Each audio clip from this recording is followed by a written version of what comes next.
Good afternoon, everyone, and welcome to our exclusive webinar focused on Old Oak Common Station, a green super hub in the heart of London as part of Green Infrastructure Week.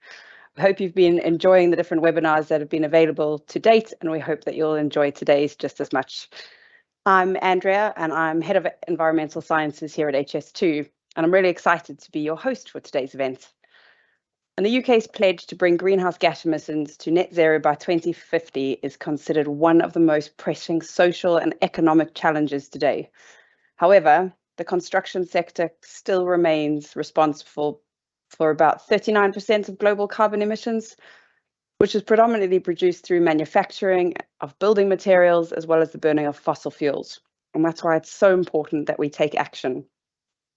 And as Europe's biggest infrastructure project, at the moment, we at HS2 are taking action today to really decarbonise construction and to support the wider industry by setting new industry-leading standards and building the world's most sustainable high-speed rail to provide zero carbon travel from day one of operation.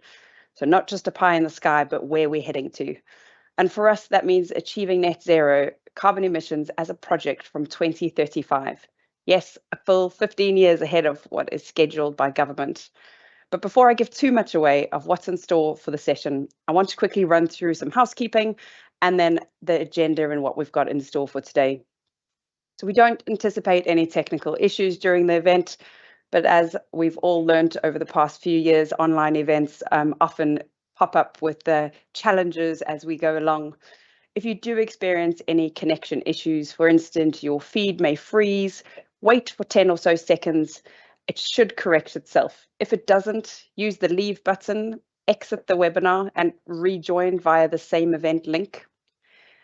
We will then also have a recording of this later on, should you be unable to rejoin. The slide over here also shows some of the features in Microsoft Teams in case you are not familiar with them. And for today's event, all attendees' microphones are muted. However, we do want you to participate. And you can do that by submitting questions via the questions and answer panel on the right-hand side of your screen. If at any point during the conversation you want to ask a question, simply click the Ask the Question button, type it in and hit send. They will come straight through to me. I will be keeping an eye on all the questions coming throughout the session. And towards the end of the session, we're going to answer as many as we have time for. And then finally, your feedback on today's event is hugely appreciated. After sessions like this, we like to send out a short feedback form. It'll only take a minute or two to complete. And we use that feedback to try and improve and develop on some of our engagements going forward. So really, we ask, please do fill out that survey form at the end. But let's dive in and let's have a quick look at the agenda and what's in store for today. I'm going to kick us off with a brief introduction about what HS2 is and our plan around reaching net zero. I'm then going to hand you over to Jonty, our Senior Environment Manager here at HS2, who covers Old Oak Common. He's going to give an overview of our Old Oak Common Station, and he'll also dive into some of the innovative designs that's led to the achievement of being outstanding rating through BREEAM. This impressively places the station in the top 1% of eco-friendly buildings globally. We'll then pass you on to Mo, our contractor's excellent environment manager, who is at the forefront of building the station, to learn a little bit more about some of the construction processes, materials and technologies being deployed to build this environmentally responsible and friendly station. Finally, as I mentioned, we'll open up the floor to Q&A and get our panel to answer as many questions as we have time for. So let's make sure there's a lot of time left so we can answer as many as we can. So kicking us off, you might be asking, well, what is HS2? We are Great Britain's new high-speed rail, and once operational, HS2's British-built bullet trains will provide zero-carbon journeys between Birmingham and London, with the services continuing to Manchester, the North West and Scotland using the conventional rail network, all aimed at cutting journey times. You may have seen or read about the Prime Minister's speech recently at the Conservative Party conference, and I want to address the elephant in the room before we dive any further in. But last month, there were various announcements that were made about the project. And following that, the Department for Transport published a paper that outlined a broad range of transport initiatives that the government proposed to deliver in place of what we've termed HS2 Phase 2. which stretch between the West Midlands, Manchester, and the East Midlands Parkway.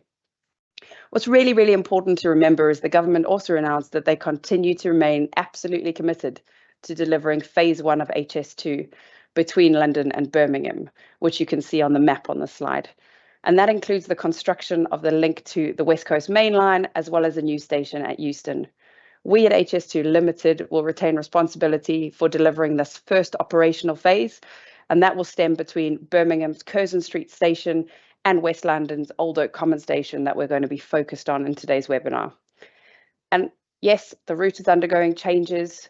We are continuing to open up a vast amount of opportunities through the creation of new jobs and homes across the route, as well as aiming to drive transformative economic growth by better connecting some of the biggest economic centres.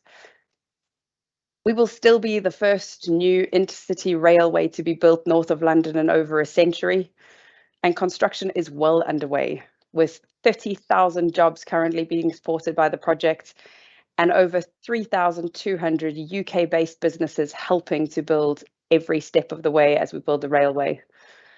The route comprises of 140 miles of track, 4 new state-of-the-art stations, one of which we'll discuss today, 2 depots, 32 miles of tunnels, and 130 bridges. So it is no small feat of what still needs to be delivered over the next few years. And since starting work, we've continued to make significant progress across our main work civils. We've currently got over 350 active sites across phase 1, and we will leave a legacy of environmental responsible travel, economic regeneration, and technological innovation for generations to come. And at HS2, we remain committed to what we've termed our 3 Cs around building capacity, connectivity, and reducing carbon. And HS2 is the most effective solution for long-term capacity constraints on the constrained south end of the Southwest Main Line. And it will nearly double capacity by up to 250,000 seats per day across the route and free up space on local services. We will reduce journey times between London and Birmingham by 40% to just 49 minutes.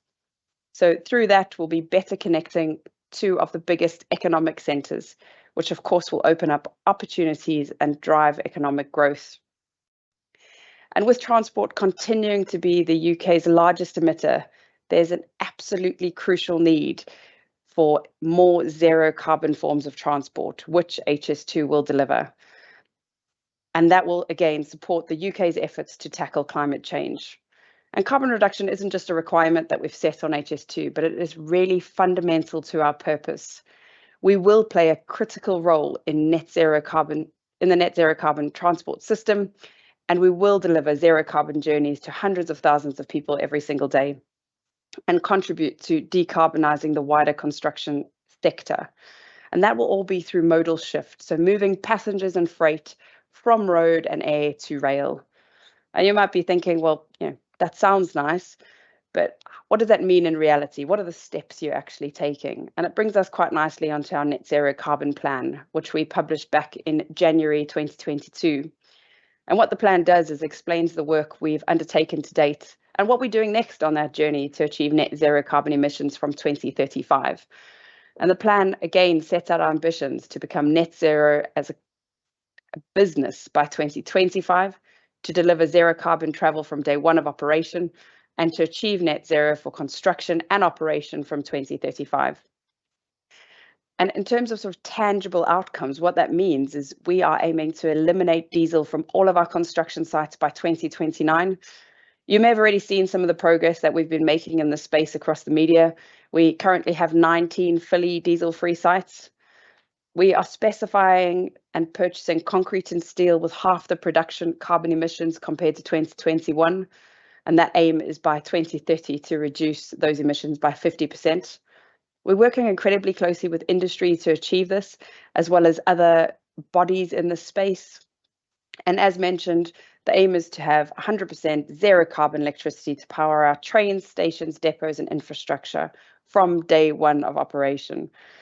And the plan also looks at ways that we can influence the wider construction and manufacturing industries and the benefits of HS2, not just delivering through what we build, but how we build it. and one of the excellent examples that's being put into action today and currently as we move forward through sustainable design, build and planned operation is our Old Oak Common station, which will be the largest newly built station in the UK. And this is where I take a deep breath and hand you over to Jonty, who's going to give you a bit more flavour and dive into a bit more about where the station is and the design. Over to you, Jonty. Thanks, Andrea. Hello, I'm Jonty Fletcher, HS2’s Senior Environment Manager at Old Oak Common. Before I take you through some of our sustainability successes at Old Oak Common, you may find it useful if I put the location of Old Oak Common into context.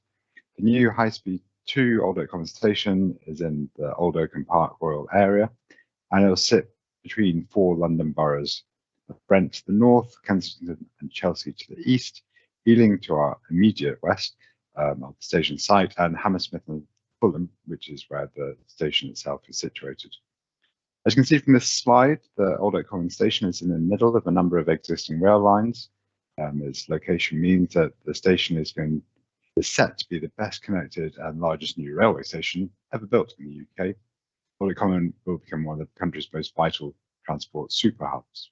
The station is going to have 14 platforms, a mix of 6 high-speed and 8 conventional service platforms, with an 850-metre long station box. It's expected to be one of the busiest railway stations in the UK, with rail services to the Midlands, Scotland and the North, Wales, and access to central London and Heathrow via the existing Crossrail Elizabeth line. Next is a short video I want to show you on how we're building the station, which will give you an idea of the immense scale and engineering works involved in building this award-winning station.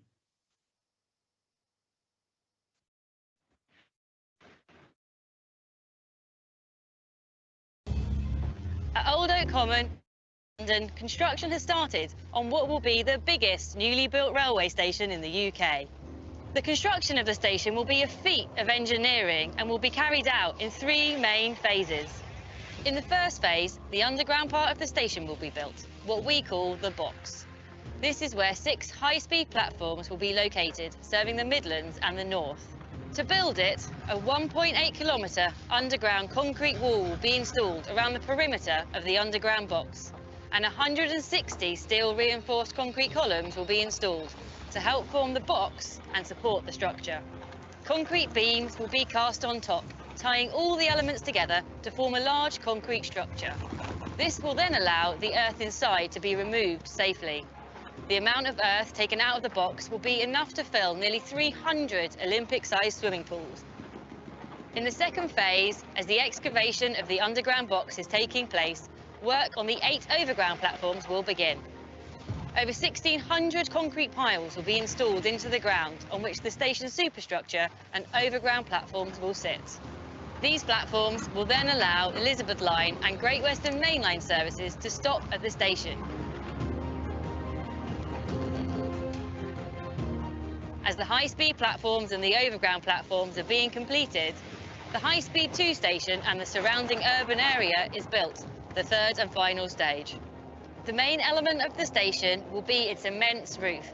Covering the area of over 3 football pitches, the lightweight roof structure has been designed to minimise the use of materials and allow as much natural light in, which reduces the carbon impact of the station. To further boost its environmental credentials, the roof will be covered with solar panels, generating a supply of renewable energy for the station. This curved design of the roof brings together the 3 different rail lines under one unified building, creating a common experience for the passengers, turning it into one super hub station.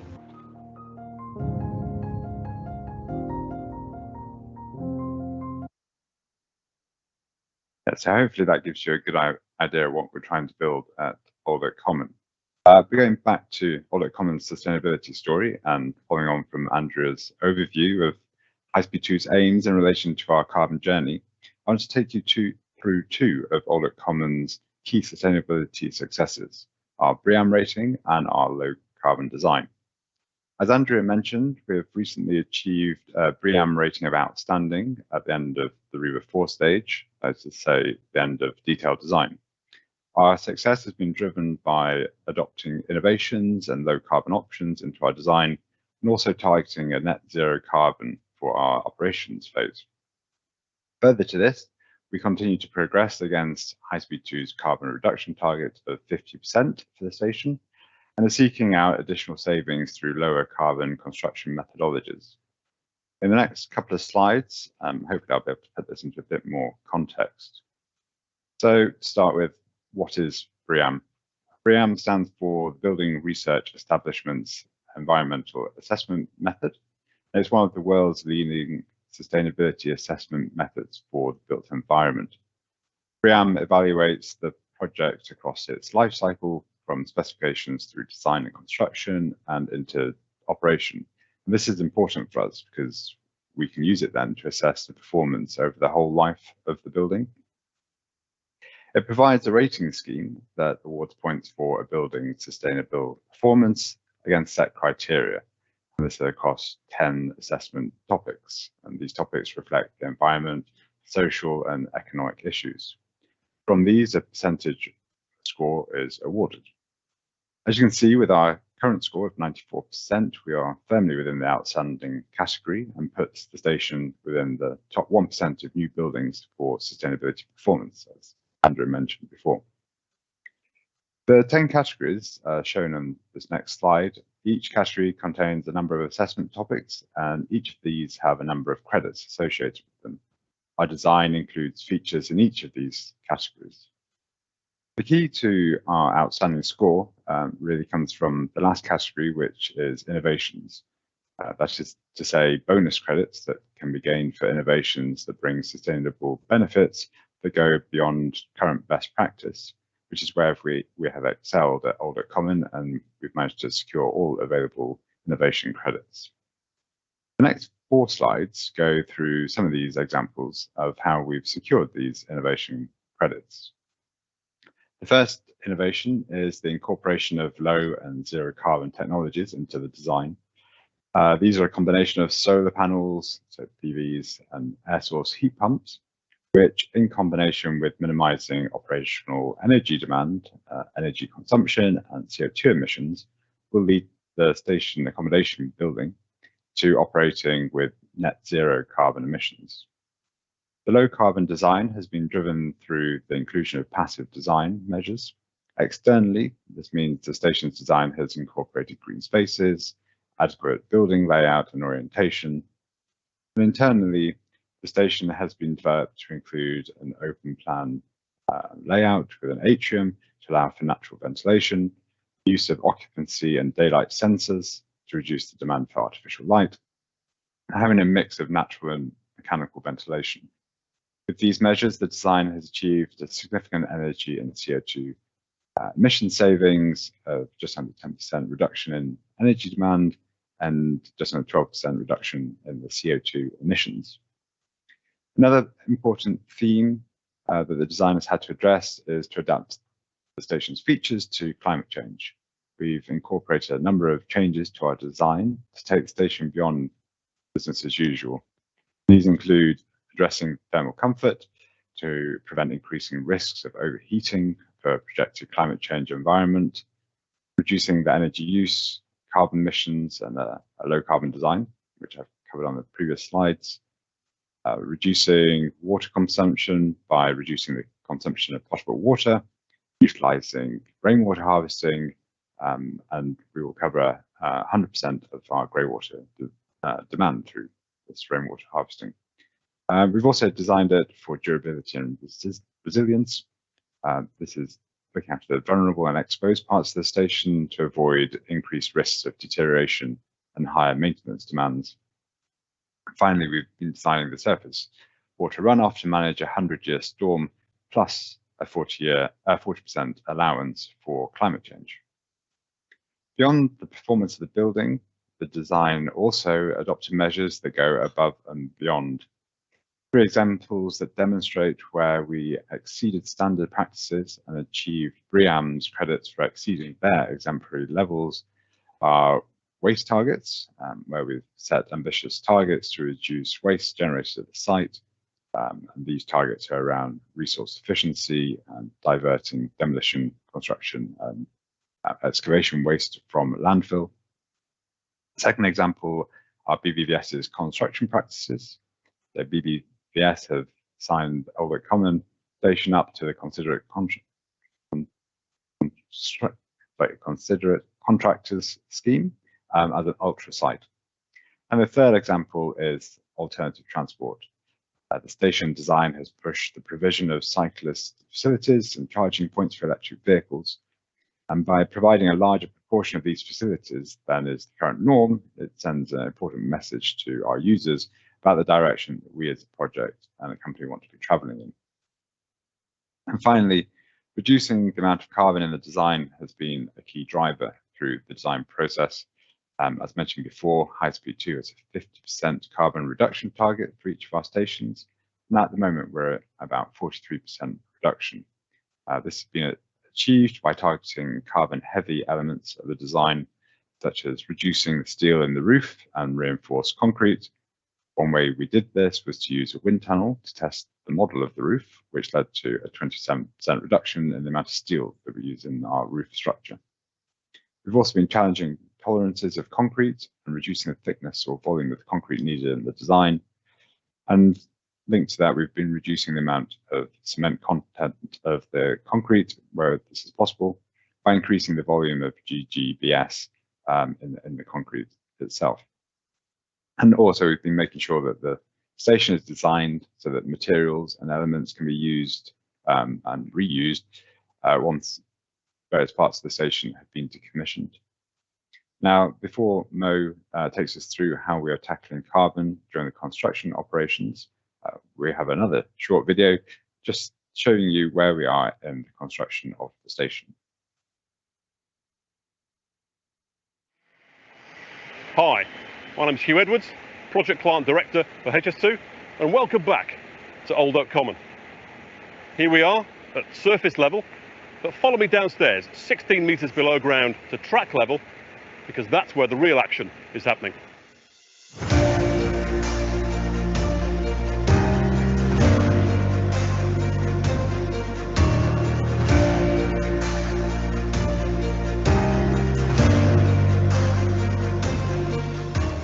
Now we're at track level, constructing the landmark Super Hub station to become one of the country's most vital transport hubs, with services and connectivity to the north, south, east and west. Since our last update at the end of 2022, we've made significant progress excavating the underground station box, which will house 6 400-metre platforms for our HS2 high-speed trains. Further 8 platforms will be built to serve the GWR and Heathrow Express and Elizabeth line services, creating the 42nd station on the newly opened Elizabeth line. We're currently standing at base level within the 850-metre HS2 box at the east end, the London end. Station box is so large, and we've divided it into 3 sections, west, central and east. We poured the first base slab in the west box in the spring of this year, and now I'm making a start on the station platform construction. In the east box, we've used a handover to our London tunnelling contractor. We'll then place 2 huge tunnel boring machines in readiness for future tunnelling to Euston. Once the station box is completed in 2026, this will then be followed by the station building and conventional platforms.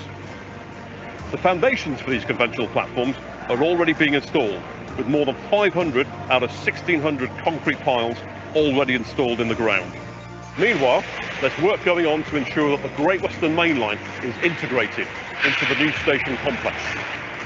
Our team has demolished the redundant Wickham Line bridge over Old Oak Common Lane to make way for the new wider approach bridges and supporting infrastructure. Work starts soon to divert several utilities to make way for the new station.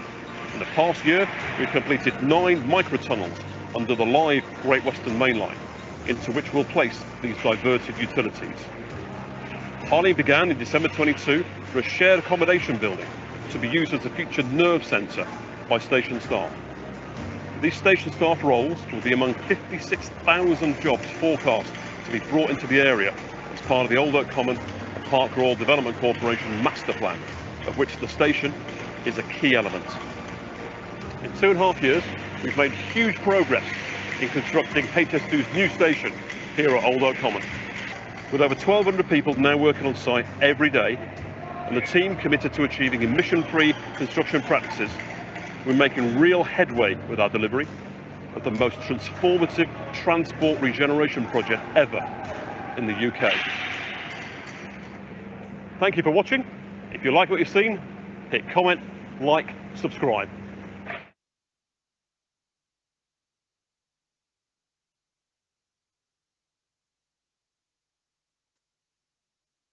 Thank you very much, John T. and Andrea, for this excellent introduction to our project. And thanks to the audience for joining us today.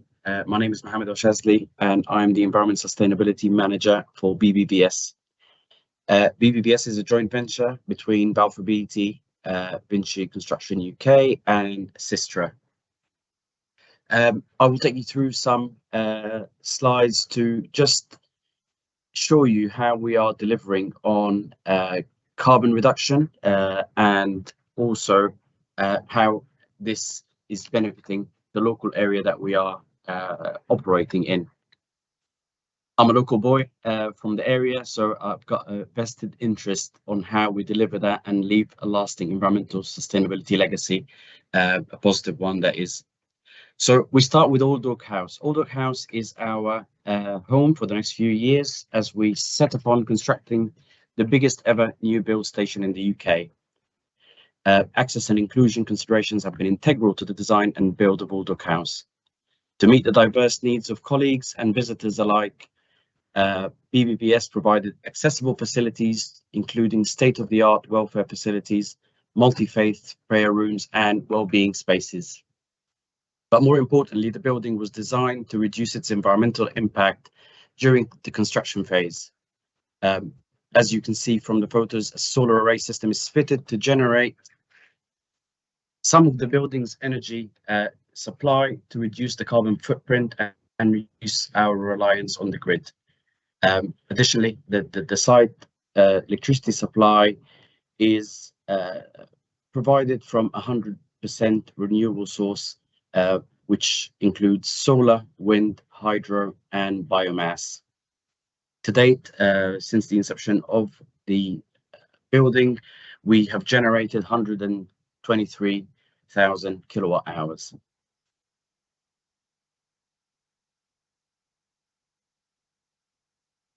Moving on to construction machinery and plant. Typically, those are usually diesel operated. We are trying to eliminate this, working with our supply chain partners, our subcontractors on site, and without their work and input and the provision of those plant and equipment, we couldn't have delivered that. So working in partnership with HS2, BBBS are driving the change on the ground to make tangible impact on how infrastructure projects are constructed and delivered using new and state-of-the-art equipment. The use of diesel, petrol-free plant and equipment helps us reduce our carbon emissions, as well as reduce air quality and noise impact on residents, which is something that we take extremely seriously. We invest in trials of new electrified equipment and hydrogen. We also are not shy from borrowing technologies from other industries. You'll see the bottom right of the screen, punch flybrid. This is something that is borrowed from Formula One, and we use it to reduce the diesel consumption for some of the cranes that we have on site. In exceptional circumstances, when we require to have generators on site, we've mandated that any generator has to be fitted with a power cube, and that's basically a battery that reduces the number of hours of operation for each generators and the associated reduction in noise and air quality impacts. So we're really proud of trialing this. HS2 is one of those projects that is an opportunity for the industry to make a tangible change on how we carry out our construction and deliver the works.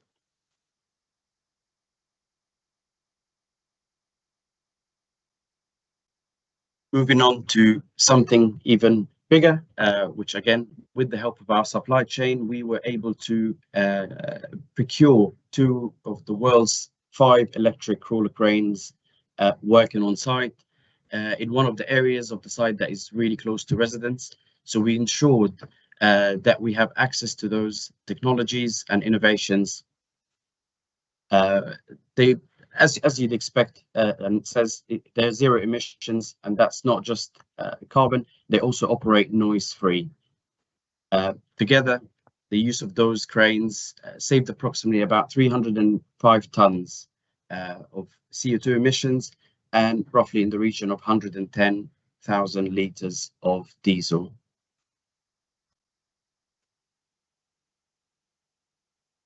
Another example in terms of reuse and recycling. So we have an on-site concrete batching plant working with one of our supply chain partners, London Concrete.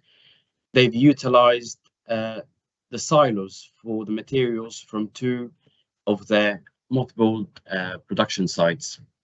This removes the requirement to purchase new silos. Roughly 2 of those silos 75 tons in weight originated from their Kidminster site, and 200-ton silos originated from their Harlequin site. This significantly reduces the amount of concrete lorry movements by having that site operating directly and under our control. The design of the batching plant itself made sure that we capture all the rainwater, surface water, and mixer wash water to be reused in the production of the concrete. That led to savings between 75 to 90% reduction in potable water use. The reuse of the 4 cement silos, rather than investing in new ones, again, in the region of 80 tons of carbon emissions were saved.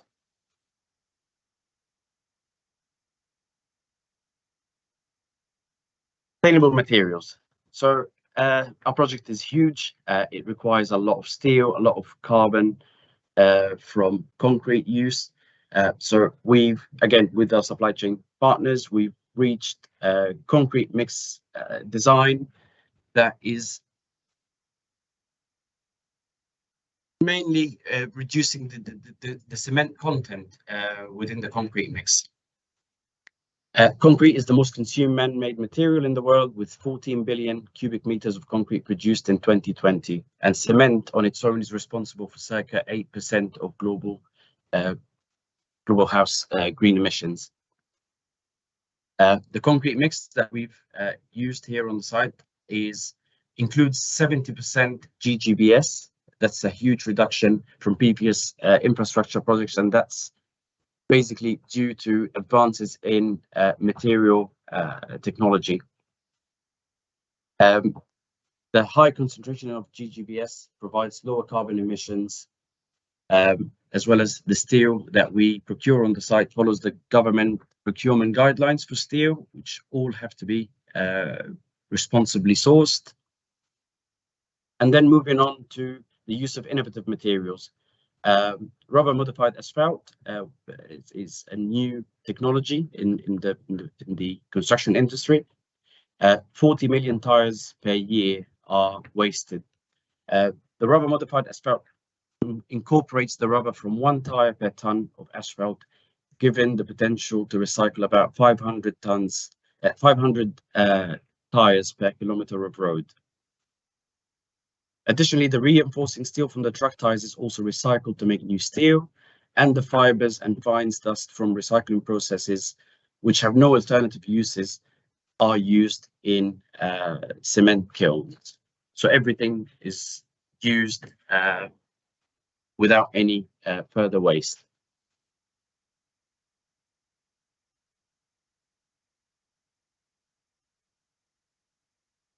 And we'll put a short video for our conveyor belt network.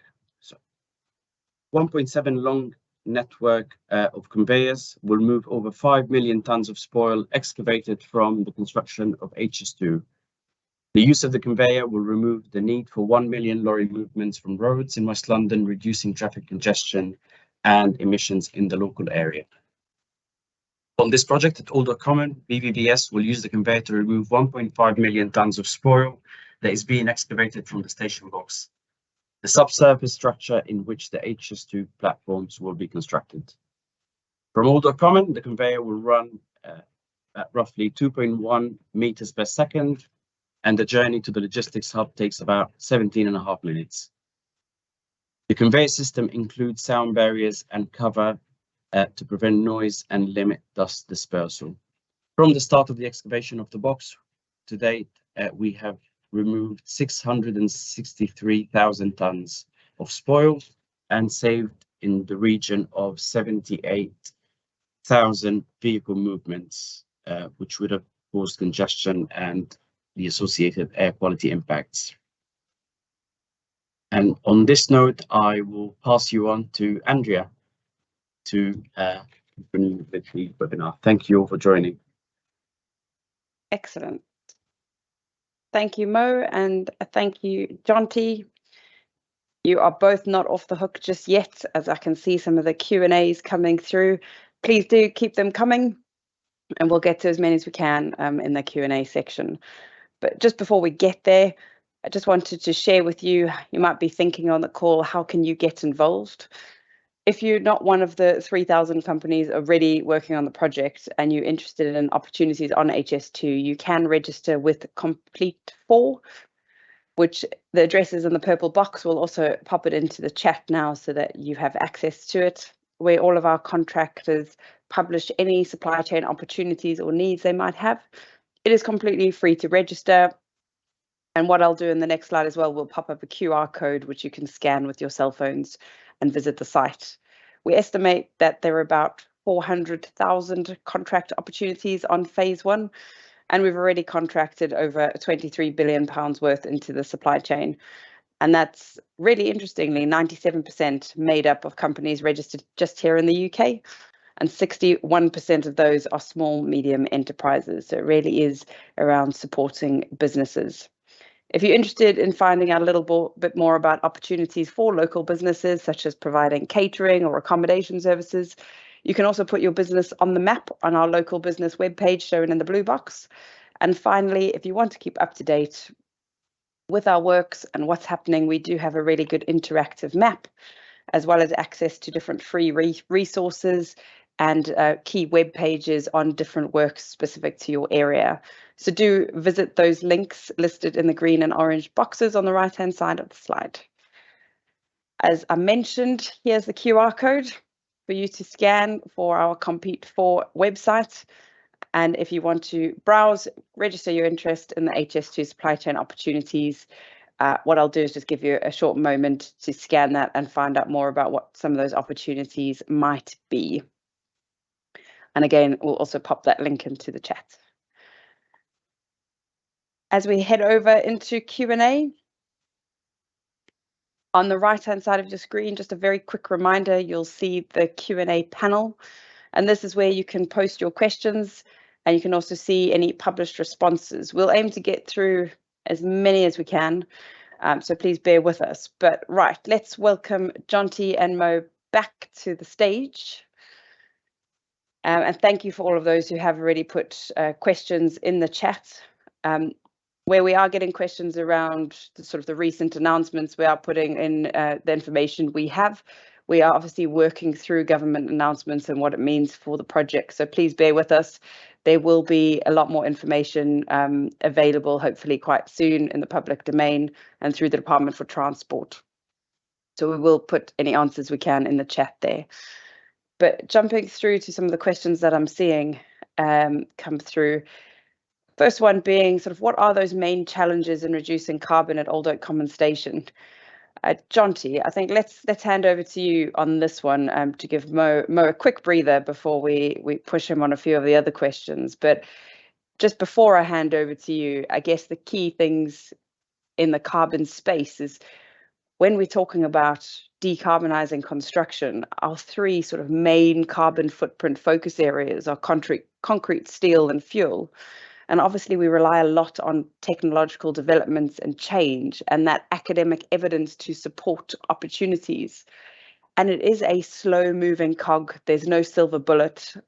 and it's important that different solutions are trialed and tested before they rolled out. But Jonty, in relation to Old Oak Common Station specifically, what have you found some of those sort of main challenges on the ground? Good question. So I guess from the start, obviously when we started our design, it's getting the team on board, getting the design team and the engineers on board with this challenge. When we were given the 50% reduction target, it was quite a large target for us to be chasing after. So the first challenge really was getting the design team to actually own this. It wasn't just environment and sustainability teams responsibility. So there were a couple of years, where brought everyone on, showed the disciplines how they could actually affect it, try to decouple it from it just being a cost. Everyone assumes that if you're going to have lower carbon, it's going to be a higher cost. I think once we got the penny to drop that lower carbon is actually sometimes lower cost, then you suddenly start getting all the engineers and the other parts of the team on board. So a good example of that again is using that wind tunnel to test the roof structure.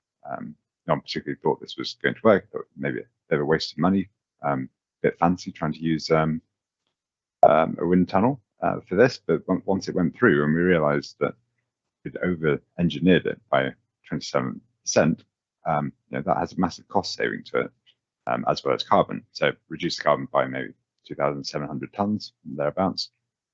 But it had that big knock-on effect. And once that, like I say, once that penny dropped, then we started looking everywhere. We started looking, do you need the same number of piles in the structure? Have we over-engineered that? Do we need so much concrete in the walls? The walls need to be so thick in the station box. So yeah, I'd probably say that's the way, that was our main challenge. Now, obviously, we have the challenge that we've gone through design. We've got a design that's reduced a lot of carbon out, but now we're on site. It's small gains as we go through construction, which Mo and the team are doing a great job. We've just got to keep that momentum going. It's not a done thing. It's not, end of design is the end of carbon reductions. It's just got to keep on the good fight.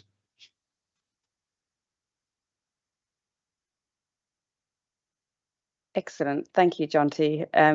It kind of leads us quite nicely onto the second question that I've spotted in the chat around some of the main challenges and then sort of pushing the uptake of innovation in design and construction. And you just touched on it there.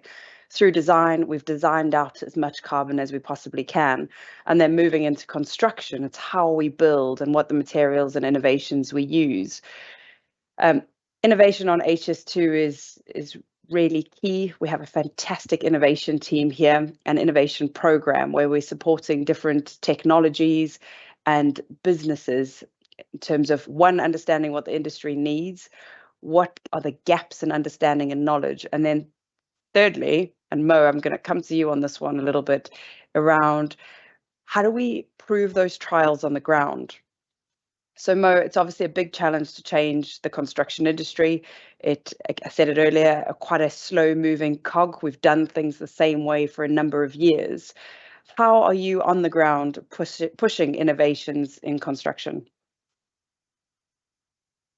Thanks, Andrea. I think, as I've touched on before, we work with our fantastic supply chain partners who bring all of those innovations and put them forward as part of the legacy that we want to leave for the industry and for HS2 as a project as well.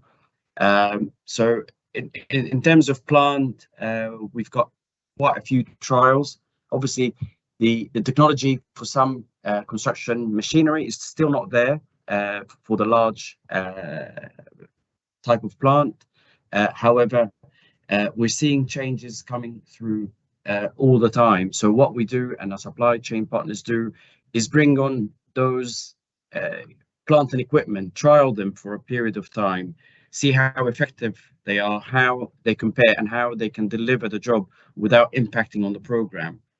So this is one of the routes that we take. In terms of materials, again, I've worked on Crossrail before. there's been a huge advance in materials engineering, which allows us to meet the specification for concrete without compromising the durability of the station's integrity. We've got a design that should last for 120 years. So having that percentage of cement replacement in the concrete is really a huge plus in terms of carbon reduction. Apart from that, yeah, it's something that is ongoing. We work with plant manufacturers and see what technology is out there and try and bring it on, hopefully to make it further down the line to be the standard that we deliver construction in the future. That's great. Thanks, Mo. As I said, it's those sort of silver bullets. So when there are sort of new technologies, we have worked closely with our joint venture partners across the route to try and bottom out what it means for construction. How do they work in operation? What is the life expectancy, et cetera, et cetera. So there's lots of work ongoing on there. On our HS2 webpage, there is a media tab. Go have a look at that. We publish all of our findings and do write up many press releases on some of those different trials and innovations. And that was really around sort of construction innovations. When we move into the design space, it's quite a good question for you, Jonty, is obviously the solar panels, and you showed it in the videos. The solar panels have been built into the design of the station. And a really good question was, well, what is the plan around battery storage at Old Oak Common?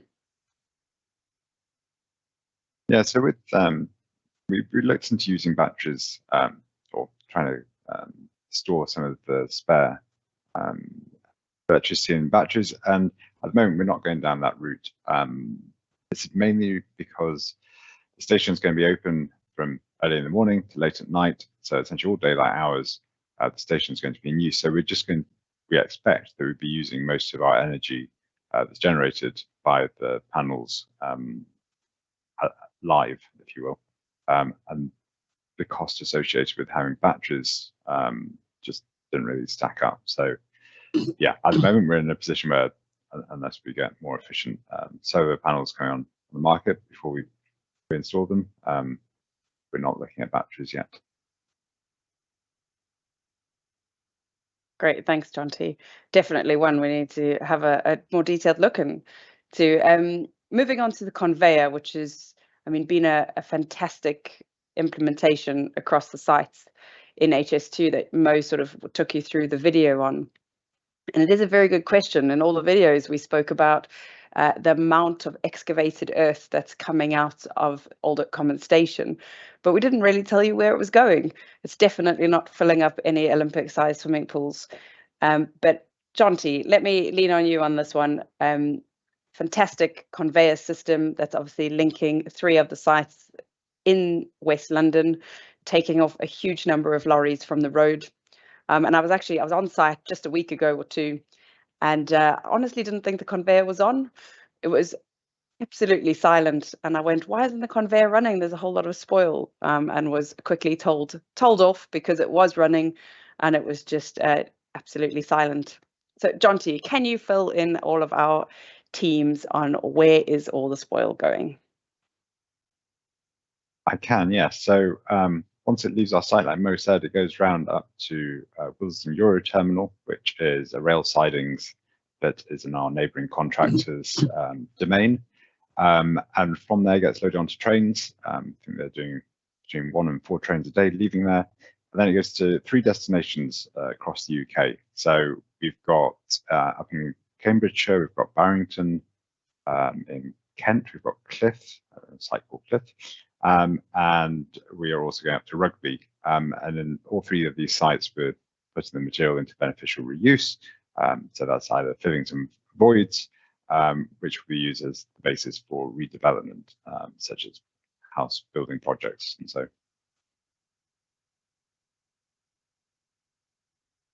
Great.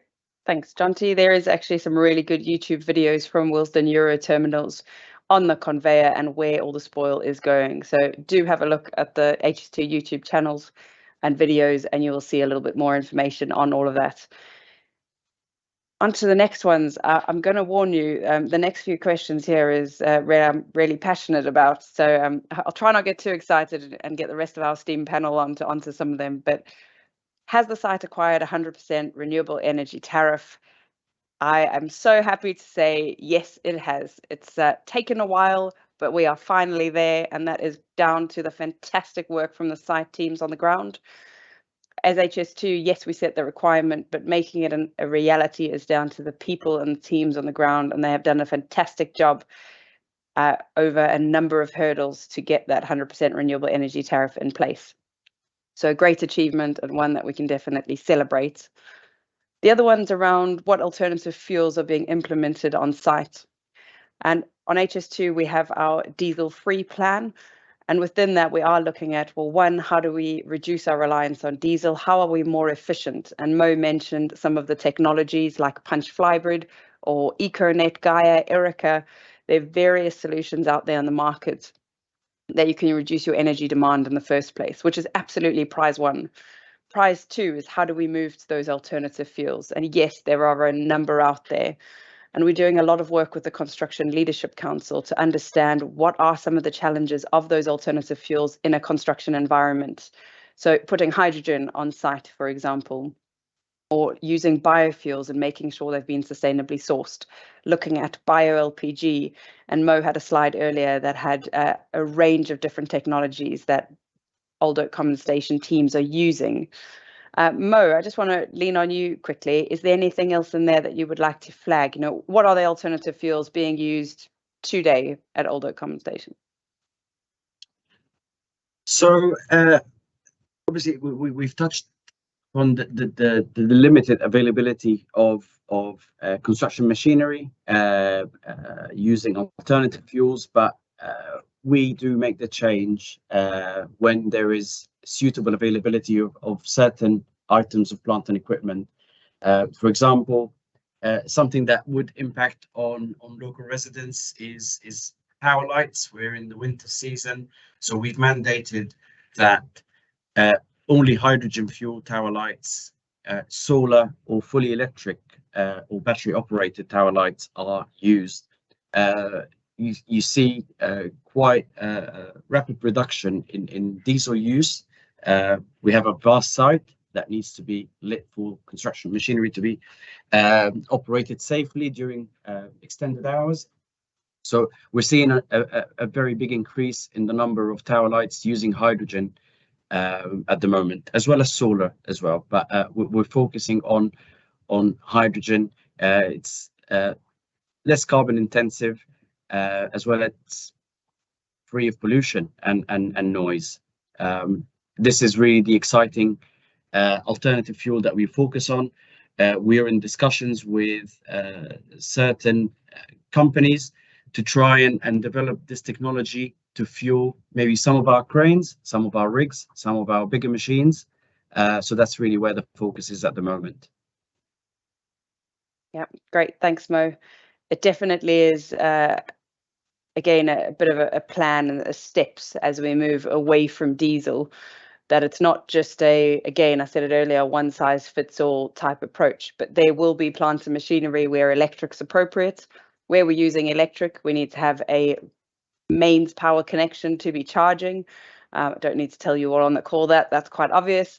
The other key things are around, you know, what technology is there, what's available today, and what are our needs going to look like into the future, as we also look at different methodologies.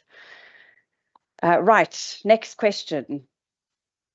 Keep them coming. I can see there's more popping up. Please bear with me a little bit slow in terms of answering them and having a look to see what's coming through. So how are we encouraging and supporting the monitoring our supply chain? And how are you accounting for their carbon footprints on site? It's a really good question, actually, and we've been doing a huge amount of work with our supplier relationship management team, who own a lot of the relationships with our, you know, tier 1 contractors, tier 2, tier 3, and the like. And we actually very recently published a new resource for all of our contractors and their supply chains to use through the Supply Chain Sustainability School.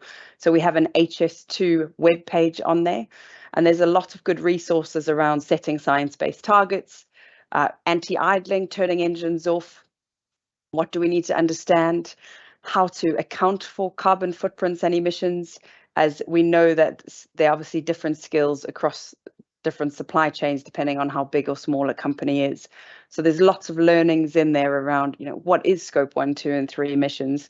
How do we account for them, and how can you make an impact within your area or specialism? So we've got a lot of information in there. We've run series of webinars with our supply chain partners to make sure that they are very much a part of our journey and they understand that we're all heading to the same goal. So do, by all means, have a look on the Supply Chain Sustainability website, and you will see a lot of free resources there for the wider industry to use. In terms of accounting for different footprints, obviously all goes into the different scope reporting. I'm not going to focus on that. We can definitely do another webinar on that will sort of flag up some of those more details, but we are working closely with those levels of supply chain to make sure they are part of the journey as we move towards sort of a net zero future, which I think is absolutely key. So we'll let Jonty and Mo off the hook for that one. Right, I think we've got time for one or two more questions, but around so very kind words, John, thank you. So good presentation, highlighting very knowledgeable team. As a percentage of the total costs, what would you estimate to be the extra over financial cost of delivering these initiatives? This is a really good question that we get a lot. Around if we're deploying an alternative solution that costs more, what is the benefit? And Jonty touched on it earlier, is that behavioural and perceptual change that reducing carbon increases costs, which it absolutely needs to be rebutted here and now. Yes, there are solutions that cost more now. So for example, hydrogen does cost more per litre than diesel. We're doing a lot of work with government departments to release funding sooner for initiatives. We are absolutely linked into the red diesel replacement competitions, where funding has been made available to different partners to develop the full life cycle of different fuels. The other one is around looking at those business cases for solutions that might cost more at face value. When you look at how long you're going to have them on site, they become quite cost neutral quite quickly. And I'm going to lean on, again, the fuel space because it's where my expertise lie. But a year ago, the red diesel the red diesel tariff got removed for the construction industry, meaning overnight, our diesel costs went up by 46p a litre. And you can just imagine sheer scale of a construction project like HS2, that had a major impact, which meant we immediately needed to do something differently. And we'd obviously been planning for that as well. And on the face value, Mo showed you the fully electric crawler cranes. They look to be more expensive than hiring a diesel crawler crane. However, over time, so I think it was 9 months to 12 months, Mo might have to correct me, they broke even. So because we would have these cranes for a long period of time, they essentially become cost neutral, or in some cases even cheaper. And that's the same for a lot of the different technologies being deployed. So punch flybrid is another really good one. Smaller generator deployed with the punch flybrid system, storing up energy, means your costs of fuel burn and your cost for generator hire are reduced. So in terms of an actual percentage, I don't have the answer for you, but the perception around new initiatives costing more, we've got to remember to look at that full life cycle assessment of these solutions as we sort of clean up the industry. Right, well, I think that is what we have time for today. So Mo and Jonty, can I just say thank you so much for your time this afternoon. Really, really appreciate it. And we hope that you all got a lot out of today's webinar. If we didn't manage to get to your question, I am terribly sorry. Please do pose it to our HS2 help desk. It is open every day, all day. And if it is a question related to this, it will come straight through to Jonty, myself, and Mo. So please do, if we haven't managed to answer your questions, pop us a note through our help desk and we will get it. But before we go, I just want to remind you again that your feedback of today's session is really important to us. Please visit the link on the screen. We'll make sure it's posted in the chat. Look out for an email once we've closed the session. Your feedback is incredibly important to how we tailor these sessions as we move forward. So we want to make sure that they are informative and relevant and that it is a use of your time. So thank you again for joining and have a great rest of the afternoon.